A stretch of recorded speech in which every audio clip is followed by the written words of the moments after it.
L'Algérie revient et on peut dire en force sur la scène énergétique mondiale. C'est assez notable. Oui, tout à fait. Après une bonne dizaine d'années de discrétion, disons-le. Voilà. Et là, le signal, c'est ce nouvel appel d'offres pour l'exploration. Algeria Bid Round 2024. Un nom un peu technique, mais c'est un moment clé, non? Bah absolument. C'est vraiment le premier du genre depuis 2014. Une éternité. C'est ça. 10 ans sans appel d'offres de cette ampleur, c'était long, surtout après les turbulences qu'a connues le pays. Effectivement. Du coup, aujourd'hui, on va essayer de décortiquer un peu tout ça, comprendre les enjeux, voir qui est venu et ce que ça implique vraiment pour l'Algérie et pour nous aussi, peut-être. Ce retour, il n'est pas improvisé. Il s'appuie sur un cadre juridique qui a été pas mal remanié. Ah oui? Oui, il y a la loi 1913 sur les hydrocarbures et puis la loi sur l'investissement de 2022. L'idée, c'est clair, c'est d'attirer les compagnies étrangères. Rendre ça plus attractif. Fiscalement, j'imagine. Voilà, plus attractif, notamment sur le plan fiscal. Mais, et c'est crucial, tout en gardant la main, Sonatrach, l'entreprise nationale. Sonatrach, oui. Elle conserve systématiquement 51% des parts. C'est un équilibre délicat à trouver. D'accord. Alors, concrètement, cet appel d'offres, ça portait sur quoi? Des zones dans le Sahara? C'est ça. 6 périmètres proposés. Dans le Sahara, oui. Des noms comme Ahara, Rogan 2 ou Zerafa 2.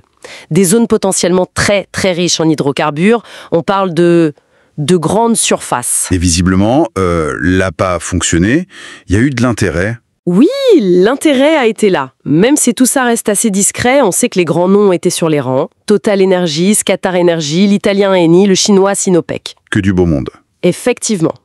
Et au final, cette offre déposée pour 5 des 6 zones, ce n'est pas la ruée vers l'or, mais... Mais c'est un signe. C'est un signe très clair que l'Algérie redevient attractive, oui. Et les résultats alors? Qui a emporté quoi? Il y a eu des attributions marquantes? Ah oui, il y a des résultats notables. L'attribution la plus spectaculaire, on peut dire, c'est le Permo Awara.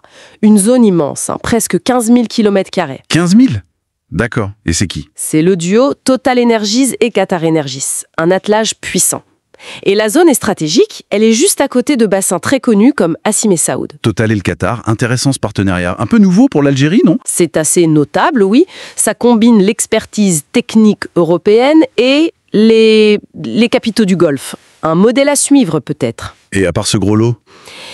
On a Eni, l'italien, un partenaire historique de l'Algérie, qui s'est associé cette fois avec PTTP, les Thaïlandais. Ils ont pris Rogan 2. D'accord. Et puis les Chinois de Sinopec, via 2 filiales, SPC et Sopec, ils ont remporté 2 zones, Zerafa et Ksar El Kessa. Ça montre que Pékin est toujours très intéressé par les ressources africaines. Logique. Et il y avait une autre zone, Tougourt 2? Oui. Tougourt 2, et là c'est intéressant, c'est un consortium austro-suisse, Gaza Gulf, qui l'a eu. Ça montre qu'il y a de la place aussi pour des acteurs de taille moyenne. Donc un paysage assez diversifié finalement. Sauf pour une zone, Mzab Kebir, c'est ça? Elle n'a pas trouvé preneur. Exact. Mzab Kebir n'a pas été attribué cette fois-ci. Bon. Mais au-delà de ces contrats, comment ça s'inscrit dans la stratégie algérienne plus globale? C'est juste pour faire rentrer de l'argent frais? Non, c'est plus large que ça. Ça fait partie d'un plan sur 5 ans. L'idée, c'est de lancer 17 projets d'hydrocarbures via de nouveaux appels d'offres. 17? D'accord. L'objectif, c'est de relancer la production? Oui. L'objectif est double. D'abord, inverser la tendance d'une production qui stagnait, voire baisser un peu, faute de nouveaux développements. Et puis, deuxièmement, c'est d'intégrer des technologies plus modernes. Apportées par les partenaires étrangers, j'imagine. Exactement. Exploration, production. Sonatrach garde le contrôle, mais bénéficie d'un transfert de savoir-faire. C'est donnant-donnant, en théorie.